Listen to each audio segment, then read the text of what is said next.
कहानी के शुरुआत में हमें नेशनल ओपेरा हॉल दिखाया जाता है जो कई सारे लोगों से भरा हुआ था। वहां पर उनकी निगरानी के लिए सीआईए एजेंट और रशियन मिलिट्री ऑफिसर भी मौजूद था। तब भी वहां पर कुछ गुंडे आकर फायरिंग करने लगते हैं। सीआईए एजेंट गुंडों को देखकर वहां से भागने लगता है, लेकिन रशियन मिलिट्री ऑफिसर उसे वहां से जाने नहीं देता क्योंकि वो भी उन गुंडों से मिला हुआ था। रशियन पुलिस आकर उन पर अटैक कर देते हैं, लेकिन इसी बीच वहां पर एक दूसरी छोटी टीम भी आ जाती है जो ना तो उन गुंडों की थी और ना ही उन रशियन मिलिट्री की थी। उसको हमारी कहानी का मेन हीरो प्रोटैगनिस्ट लीड कर रहा था। उसका मिशन सीआईए एजेंट को वहां से बचाकर उससे एक पैकेज लेना था, लेकिन इसी बीच उस पर बहुत फायरिंग होती है। लेकिन वहां पर मौजूद एक आदमी जिसके बैग पर रेड की थी वो प्रोटैगनिस्ट को बचा लेता है, जिसके बाद प्रोटैगनिस्ट किसी तरह से वहां से भागकर सीआईए एजेंट से पैकेज लेकर उसे बचा लेता है। लेकिन तभी प्रोटैगनिस्ट को पता चलता है कि उसकी टीम में भी कोई गद्दार मौजूद है। वो प्रोटैगनिस्ट को पकड़कर एक चेयर से बांध देता है और उसे टॉर्चर करता है, लेकिन प्रोटैगनिस्ट चेयर से गिरकर स्लीपिंग कैप्सूल खा लेता है। तो जब उसकी आंख खुलती है तो वो एक शिप पर होता है और वहां पर मौजूद एक आदमी प्रोटैगनिस्ट से कहता है कि तुमने अपना टेस्ट पास कर लिया। प्रोटैगनिस्ट ये सुनकर कंफ्यूज था, जिसके बाद वो उस आदमी से पूछता है कि कैसा टेस्ट, जिस पर वो उससे बताता है कि दुनिया में वर्ल्ड वॉर 3 शुरू होने वाली है, जिसकी वजह से टेनेट नाम की एक ऑर्गेनाइजेशन है जो ये सब रोकने के लिए काम कर रही है। वो प्रोटैगनिस्ट से कहता है कि वो भी इसी ऑर्गेनाइजेशन के लिए काम कर रहा है। वो आदमी प्रोटैगनिस्ट से कहता है कि इस बात को सीक्रेटली रखने के लिए उन्होंने इसे बहुत से पार्ट में तकसीम कर दिया ताकि कोई भी इसे ढूंढ ना सके। प्रोटैगनिस्ट के पूछने पर वो बताता है कि उसके पास टेनेट नाम और एक इशारे के अलावा और कुछ भी नहीं, जिसके बाद वो आदमी प्रोटैगनिस्ट को इसे ढूंढने का कहता है, लेकिन तब तक वो इसे एक लाइट हाउस में बंद कर देता है और अगले मिशन तक रुकने का कहता है। प्रोटैगनिस्ट वहां पर दिन गुजारने के अलावा अपनी ट्रेनिंग भी जारी रखता है। कुछ दिन के बाद एक शिप आकर प्रोटैगनिस्ट को वहां से ले जाती है और प्रोटैगनिस्ट वहां से निकलकर एक साइंटिस्ट के पास आता है। वो डॉक्टर प्रोटैगनिस्ट को फ्यूचर से आई हुई बुलेट दिखाती है जो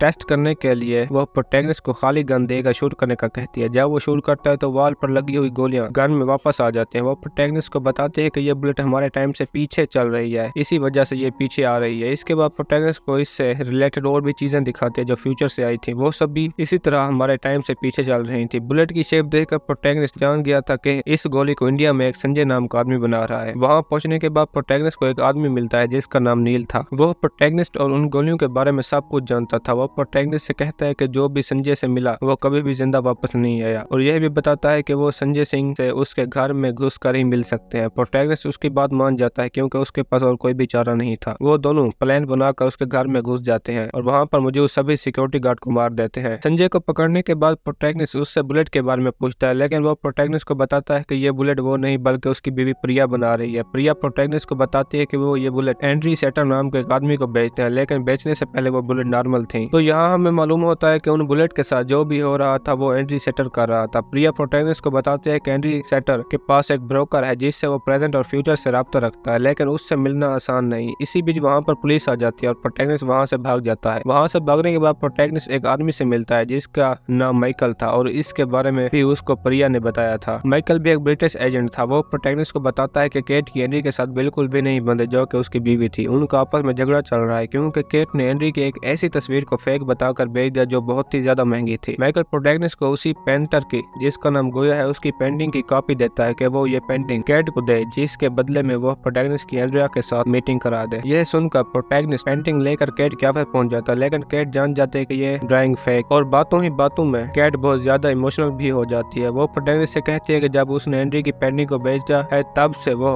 उसकी कैद में है। वो बताती है कि उनका एक बेटा भी है जिसका नाम मैक्स है। प्रोटैगनिस्ट केट से कहता है कि वो एंड्री के साथ नई लाइफ शुरू करे। यह सुनकर केट कहती है कि जब वो व्हाइट नाम के टूर पर गई तो उसने एंड्री से बहुत प्यार भरी बातें की, लेकिन वो नहीं माना, और जब वो अपने बेटे को लेकर वापस बोट में आई तो वहां पर एक और लड़की उसके साथ थी और वहां पर एंड्री भी नहीं था। जिसके बाद उस दिन से लेकर आज तक उनके ताल्लुकात ठीक नहीं हुए। प्रोटैगनिस्ट केट से कहता है कि अगर वो एंड्री की तिजोरी से पेंटिंग चुरा ले तो उनके आपस में ताल्लुकात ठीक हो सकते हैं, लेकिन इसके बदले में वो मेरी मीटिंग एंड्री के साथ कराए। केट प्रोटैगनिस्ट की बात मान लेती है। इसके बाद प्रोटैगनिस्ट नील के साथ पेंटिंग को चुराने के लिए प्लानिंग करता है जो एक एयरपोर्ट के नीचे तिजोरी में थी। नील वहां पर एक क्लाइंट बनकर जाता है और वहां पर मौजूद सभी सिक्योरिटी प्रोडक्ट की जांच करता है, जिससे उसे मालूम होता है कि वो वहां पर आग नहीं लगा सकते क्योंकि वहां पर ऐसे सिलेंडर हैं जो कभी आग लगने ही नहीं देते, और खतरा महसूस होने पर डोर ऑटोमेटिकली इलेक्ट्रॉनिकली क्लोज हो जाते हैं। वो प्लान बनाते हैं कि वो एयरपोर्ट पर एक प्लेन क्रैश करेंगे, जिसके लिए वो महर नाम के एक आदमी के साथ मिलते हैं जो प्लेन को कंट्रोल करेगा। क्रैश होते ही वो प्लेन पर मौजूद सारे गोल्ड को नीचे गिरा देंगे, जिससे देखकर पुलिस वहां पर मौजूद सभी लोगों को लेने के लिए भागेगी और हमें उसे चुराने के लिए टाइम मिल जाएगा। इसके बाद वो अपने प्लान के मुताबिक सब कुछ करते हैं। जब प्रोटैगनिस्ट और नील अंदर पहुंच जाते हैं तो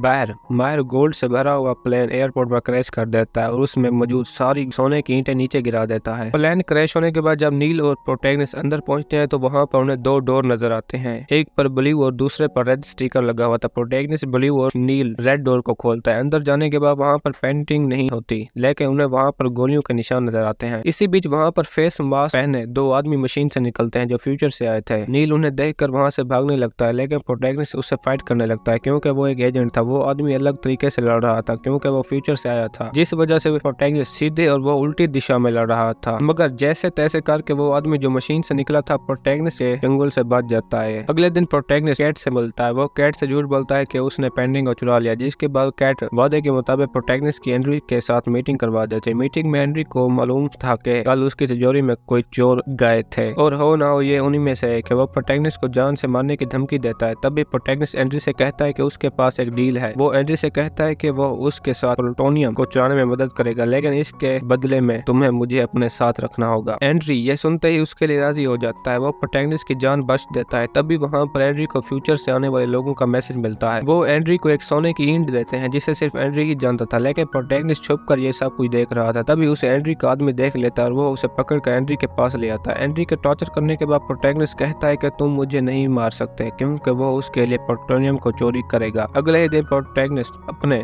दोस्त नील के साथ प्लूटोनियम चुराने के लिए तैयारी करता है। वो नील को बताता है कि प्लूटोनियम एक बहुत ही बड़े व्हीलर में आने वाला है जिसे वो अपनी गाड़ी चेंज कर करके चुराएंगे। उधर एंड्री कैट को लेकर अपने वेयर हाउस में आ जाता है और वहाँ पर वो कैट को रूम में जाने का कहता है, लेकिन कैट वहाँ जाने से इनकार कर देती है, जिसकी वजह से वो गुस्से में आ जाता है और कैट को मारने लगता है। इधर नील और प्रोटैगनिस्ट उस व्हीलर के पीछे लगे हुए थे जिसमें प्लूटोनियम जा रहा था। प्रोटैगनिस्ट अपनी गाड़ियों से उस व्हीलर को घेर लेता है क्योंकि उन्होंने इसके लिए पूरी तैयारी कर रखी थी। प्रोटैगनिस्ट व्हीलर के अंदर जाकर उस बैग को चुरा लेता है जिसमें प्लूटोनियम था और वहां से निकलकर वापस अपनी गाड़ी में आ जाता है। प्रोटैगनिस्ट जब गाड़ी में उस बॉक्स को खोलता है तो उसमें प्लूटोनियम नहीं होता बल्कि एल्गोरिथम का एक पीस था, जिसके बारे में हमें कहानी के आगे मालूम होगा। इसी बीच एंड्री भी उनके पीछे बैग लेने के लिए लग जाता है। उसके पास फ्यूचर से आई हुई गाड़ियां थी जो टाइम से पीछे चल रही थी, इसी वजह से वो उल्टी चल रही थी। गाड़ी में एंड्री के पास कैट थी जिसकी वजह से प्रोटैगनिस्ट बैग एंड्री को दे देता है और एंड्री वो बैग लेकर गाड़ी से निकल जाता है। अब गाड़ी में कैट अकेले थी, जिसको देखकर प्रोटैगनिस्ट नील से गाड़ी पैरेलल चलाने का कहता है। वो नील से कहता है कि टाइम से जरा भी ना चूके, जिसके बाद वो अपनी महारत से गाड़ी के अंदर आ जाता है और अपने हाथों से ब्रेक दबा देता है। रुकने के बाद वहाँ पर एंड्री के आदमी आ जाते हैं और वो प्रोटैगनिस्ट और नील को पकड़कर अपने साथ उसी वेयर हाउस में ले आते हैं जहाँ पर पहले कैट आई थी। वहाँ पर रेड और ब्लू रूम था। रेड रूम में प्रेजेंट के लोग थे और ब्लू रूम में पास्ट के लोग थे जो उल्टी धारा में चल रहे थे। वो प्रोटैगनिस्ट से पूछते हैं कि प्लूटोनियम कहाँ है, वरना वो कैट को मार देंगे, क्योंकि वो एंड्री के पास था जो फ्यूचर में प्रोटैगनिस्ट से पूछ रहा था। प्रोटैगनिस्ट उन्हें बताता है कि वो गाड़ी में, इसी तरह वो कैट को गोली मार देते हैं। लेकिन तभी वहाँ पर आइव्स वाले आ जाते हैं जो एक छोटी टीम थी जिसे प्रिया ने भेजा था और एंड्री का पास्ट वापस चला जाता है। यहाँ पर प्रोटैगनिस्ट को पता चलता है कि नील भी इसी टीम का हिस्सा है जिसे प्रिया ने भेजा था, क्योंकि ये सब भी टेनेट ऑर्गेनाइजेशन के लिए काम कर रहे थे। कैट की हालत खराब होने के बाद प्रोटैगनिस्ट और नील प्लान बनाते हैं कि वो पास्ट में जाएंगे जिससे कैट की जान बच जाएगी। नील प्रोटैगनिस्ट से कहता है कि अगर वो 1 घंटा पहले जाएंगे तो यहाँ वो सभी लोग होंगे जिन्हें उन्होंने हाल ही में मारा था। जिसके बाद वो पूरा 1 वीक पीछे जाते हैं जब वो पेंडिंग को चुराने गए थे। नील प्रोटैगनिस्ट को ऑक्सीजन मास्क देता है क्योंकि टाइम में पीछे जाने की वजह से हर चीज उसके लिए उल्टी हो जाएगी, जिसकी वजह से हवा में ऑक्सीजन की बजाय कार्बन डाइऑक्साइड होगी, जिससे प्रोटैगनिस्ट की मौत भी हो सकती है। और वो प्रोटैगनिस्ट को उसके फ्यूचर से दूर रहने का कहता है क्योंकि अगर वो अपने फ्यूचर से मिला तो वो ब्लास्ट हो सकता है। प्रोटैगनिस्ट ऑक्सीजन मास्क पहनकर पास्ट में आ जाता है जहाँ पर वो चोरी कर रहे थे और नील भी कैट को अपने साथ लेकर आया था जिससे उसकी हालत बेहतर हो रही थी। प्रोटैगनिस्ट वहाँ पर अपने पास्ट से मिलता है और उससे फाइट करने लगता है। अब प्रोटैगनिस्ट उससे लड़ना जानता था क्योंकि वो पहले भी उससे लड़ चुका था, इसीलिए वो उसके हर पंच को जानता था। प्रोटैगनिस्ट का फ्यूचर नील से भाग जाता है, जिसके बाद वो कैट को लेकर वहाँ से भाग जाते हैं। प्रिया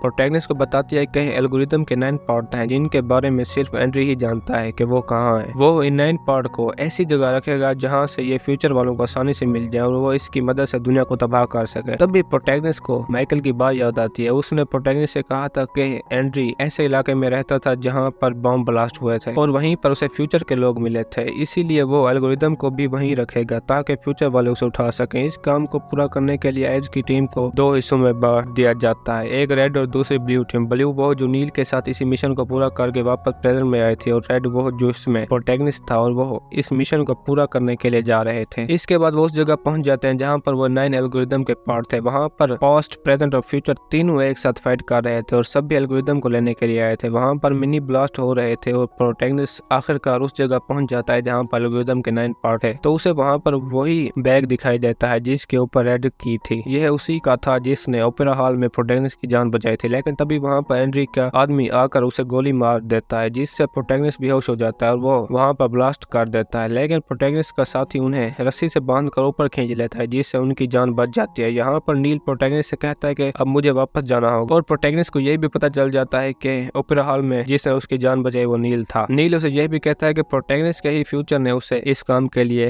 हायर किया था ताकि वो एंड्री को रोक सके। वो यह कहकर वापस चला जाता है। दूसरी तरफ कैट भी एंड्री को मारकर उसे पानी में नीचे फेंक देती है और वहाँ से भाग जाती है। तभी वो खुद के पास्ट को देखती है जो मैक्स के साथ शिप पर आ रही थी। कैट जिस लड़की को बोर्ड से छलांग मारते हुए देखती है वो कोई और नहीं बल्कि कैट खुद थी जिसको उसके फ्यूचर ने एंड्री को मारने के लिए हायर किया था। और यह बात प्रिया भी जानती थी। जिसके बाद वो कैट को मारने के लिए उस जगह पहुंच जाते हैं जहाँ पर वो अपने बेटे को स्कूल से वापस लेने आई थी। लेकिन वहाँ पर उनकी गाड़ी में प्रोटैगनिस्ट होता है। वो प्रिया से कहता है कि जिस टेनेट ऑर्गेनाइजेशन के लिए तुम काम कर रही हो उसका लीडर मैं खुद हूँ और प्रोटैगनिस्ट प्रिया को मार देता है। और इसी के साथ हमारी आज की ये कहानी खत्म होती है। दोस्तों अगर आपको हमारी कहानी पसंद आई हो तो वीडियो को लाइक और चैनल को सब्सक्राइब जरूर कीजिए।